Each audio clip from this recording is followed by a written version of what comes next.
ఒక పార్టీలో చాలా కష్టపడ్డాడు. అయినా ఫలితం దక్కలేదు. దీంతో పార్టీ మారాడు. పార్టీ బాధ్యతలు భుజాన వేసుకుని తీవ్రంగా శ్రమించాడు. దీంతో టికెట్ దక్కింది. ఎమ్మెల్యే అయిపోయాడు. కానీ గెలుపుకు ముందు ఒకలా, గెలిచిన తర్వాత మరోలా అనే ఆరోపణలు చుట్టుముట్టాయి.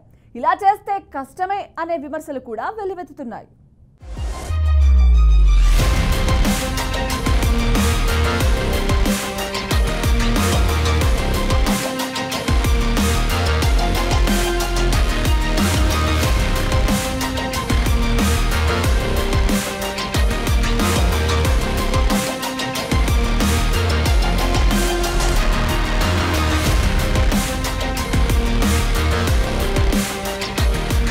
విశాఖ జిల్లా పరిధిలోని కీలక నియోజకవర్గాల్లో ఒకటి యలమంచిలి. మొత్తం 4 మండలాలు ఉన్న ఈ నియోజకవర్గంలో దాదాపు 2 లక్షల మంది దాకా ఓటర్లు ఉన్నారు. టీడీపీ పుట్టక ముందు వరకు ఇక్కడ ఇండిపెండెంట్లదే హవా. 1983లో టీడీపీ ఆవిర్భావం తర్వాత నుంచి వరుసగా 5 సార్లు ఆ పార్టీదే విజయం. 1999 ఎన్నికల వరకు టీడీపీయే గెలిచింది. టీడీపీ నేత పప్పాల చలపతిరావు వరుసగా 4 సార్లు గెలిచి సత్తా చాటారు. 2004 ఎన్నికల నాటికి అక్కడ ప్రజలు మార్పును కోరుకున్నారు. వరుసగా 2 సార్లు కాంగ్రెస్కు అవకాశం ఇచ్చారు. ఆ పార్టీ అభ్యర్థి కన్నబాబు విజయం సాధించారు. 2014లో మళ్లీ పసుపు జెండా రెపరెపలాడింది. టీడీపీ అభ్యర్థి పంచకల రమేష్ విజయం సాధించారు. మళ్లీ 2019 ఎన్నికల నాటికి ముఖ చిత్రం మారిపోయింది. 2004, 2009లో వరుసగా గెలిచిన ఉప్పలపాటి వెంకట రమణమూర్తి రాజు అలియాస్ కన్నబాబు వైసీపీ అభ్యర్థిగా గెలుపొందారు.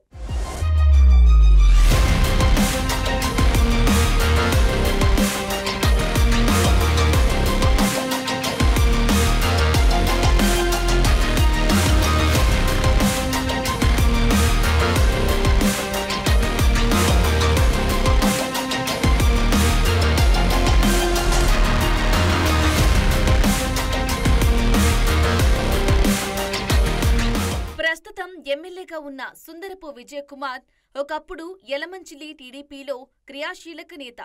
2014 అసెంబ్లీ ఎన్నికలకు ముందు జరిగిన పంచాయతీ ఎన్నికల్లో తనదైన ముద్ర వేశారు. సొంత నిధులు ఖర్చుపెట్టి 14 పంచాయతీల్లో సర్పంచ్లను గెలిపించుకుని అందరి దృష్టిని ఆకర్షించారు. దీంతో పార్టీలో ఆయనకు మంచి గుర్తింపు లభించింది.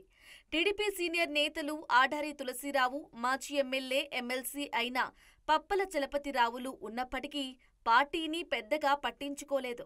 పార్టీ కష్టకాలంలో ఉన్నప్పుడు నిలబడి పనిచేశారు. దీంతో టీడీపీ తరపున యలమంచిలి ఎమ్మెల్యే టికెట్ వస్తుందని అందరూ భావించారు. కానీ అనూహ్య పరిణామాలతో ఆ సీటును ప్రస్తుత పెందుర్తి ఎమ్మెల్యే పంచకల్ల రమేష్ బాబుకు దక్కింది. దీనిపై అప్పటి టీడీపీ నేత విజయకుమార్ తీవ్ర స్థాయిలో మండిపడ్డారు. కష్టపడ్డ వారికి కాకుండా పొరుగు నియోజకవర్గం నుంచి వచ్చిన వ్యక్తికి సీటు ఇవ్వడాన్ని తప్పుబట్టారు. అయితే టికెట్ కేటాయించిన పార్టీపైనే పంచకల్ల రమేష్ అప్పట్లో నిరసన గలం విప్పారు. ఈ వివాదం పార్టీ అధిష్టానం వరకు వెళ్లింది. చంద్రబాబు ఆదేశాల మేరకు అప్పటి కేబినెట్ మంత్రి నారాయణ యలమంచిలికి వెళ్లారు. విజయకుమార్ను బుజ్జగించారు. పంచాయతీల కోసం ఖర్చు పెట్టిన మొత్తంతో పాటు ఎమ్మెల్సీ పదవి కూడా ఇస్తారని ప్రచారం జరిగింది. కానీ అది జరగలేదు. దీంతో పార్టీలో సరైన ప్రాధాన్యత లేదంటూ విజయకుమార్ 2016లో జనసేన పార్టీ తీర్థం పుచ్చుకున్నారు. జనసేన పార్టీ బలోపేతం కోసం కృషి చేశారు. వైసీపీ ప్రభుత్వ పాలనలో లోపాలను ఎత్తిచూపారు. గ్రావెల్ అక్రమాలను, అవినీతిని ప్రశ్నించారు. నిరసనలు, ధర్నాలతో హోరెత్తించారు. ప్రజల పక్షాన నిలబడి బలమైన పోరాటం చేశారు. 2019 ఎన్నికల్లో జనసేన తరపున పోటీ చేసి ఓడిపోయారు.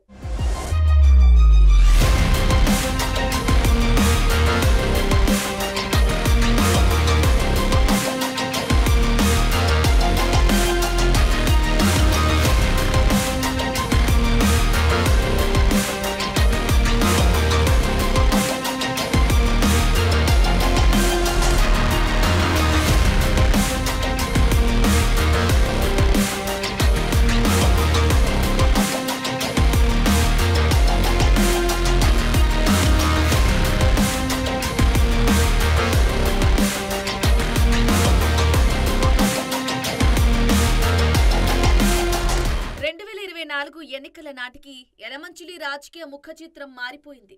పొత్తు పొడవడంతో జనసేన కోరుకున్న సీట్లలో యలమంచిలి ఒకటి. పవన్ కళ్యాణ్ కు సన్నిహితుడు కావటంతో సుందరపు విజయ్ కుమార్ కు దక్కింది. టీడీపీ, జనసేన పార్టీలు అక్కడ బలంగా ఉండటంతో విజయ్ కుమార్ విజయం సులువైంది. వైసీపీ అభ్యర్థి కన్నబాబుతో దాదాపు 49,000 ఓట్ల మెజార్టీతో గెలుపొందారు. వైసీపీ ప్రభుత్వంపై ఉన్న వ్యతిరేకతకి కూటమి బలం తోడవడంతో విజయ్ కుమార్ మంచి మెజార్టీతో సత్తా చాటారు. మన రాజుగారు ఓటమి గల కారణాలు ఏంటంటే ఫస్ట్ ఆఫ్ ఆల్ కూటమి ఏదైతుందో ఓటు చీలిక అనేది బాగా వీళ్ళు ప్లస్ అయింది అనుకున్నారు వైసీపీలు, కానీ కూటమికి బాగా ప్లస్ అయింది. దానివల్ల అది వాళ్ళకి కొంచెం ప్లస్ అయింది. అదేవిధంగా అనకాపల్లి కాన్స్టిట్యున్సీకి సంబంధించి ఇక్కడ మన కొంతల రామకృష్ణ గారికి కూటమిలో సీటు రావడం వల్ల, కొంతల రామకృష్ణ గారి సీనియర్ నాయకుడు అవడం వల్ల కొంతల రామకృష్ణ గారికి సంబంధించిన వ్యక్తులు, ఆయన తాలూకు కార్యకర్తలు కూడా ఆ యలమంచిలి కాన్స్టిట్యున్సీలో కొంతమంది ఉన్నారు. వాళ్ళు కూడా ఈ కూటమి ప్రభుత్వానికి సహకరించడం, అదేవిధంగా ఎంపీగా వచ్చిన సీఎం రమేష్ గారు ఎవరైతే ఉన్నారో సీఎం రమేష్ గారు గ్రౌండ్ లెవెల్ వర్క్ అయితే బాగా చేయడం జరిగింది.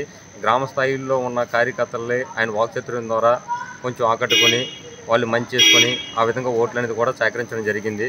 అంతేకాకుండా ఇంకో మైనస్ ఏంటంటే ఈ కార్యకర్తలు ఎవరైతే ఉన్నారో ఈ కార్యకర్తలు అన్న వాళ్ళు ఈ నమ్ముకున్న వ్యక్తులు కాకుండా అదే పార్టీ సపోర్ట్ చేస్తున్నట్టు చేస్తూ కూటమికి కూడా కొంతమంది కార్యకర్తలు సపోర్ట్ చేయడం బాగా మైనస్ అయింది.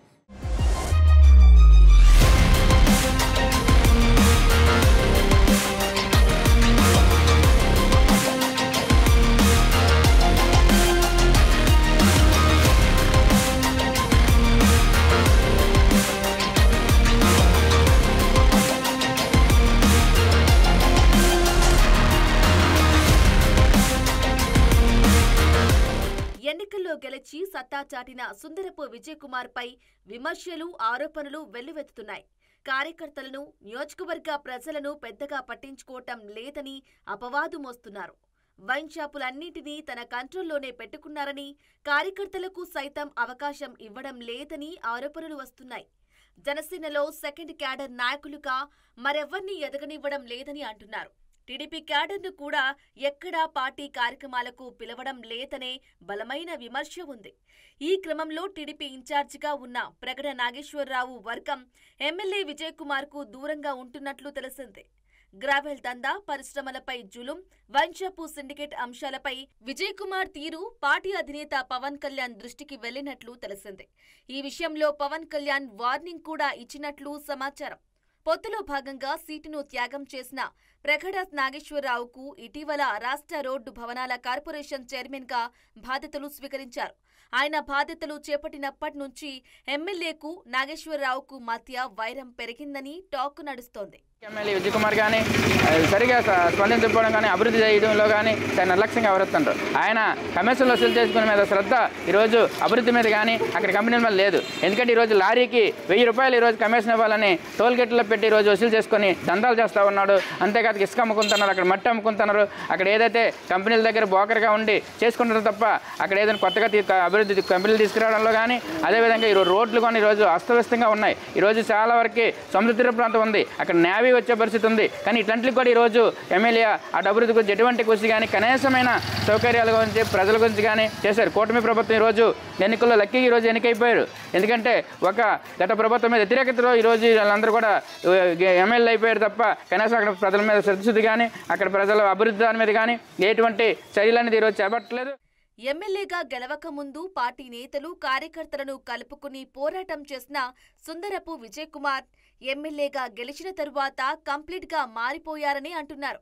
కూటమి ఐక్యత కోసం పాటుపడాల్సిన విజయ్ కుమార్ ఇలా ఏకపక్షంగా వ్యవహరించడం సరికాదనే వాదనలు వినిపిస్తున్నాయి. ఈ పరిణామాలు కూటమి ప్రభుత్వంపై ప్రభావం చూపే అవకాశం ఉందని హెచ్చరిస్తున్నారు.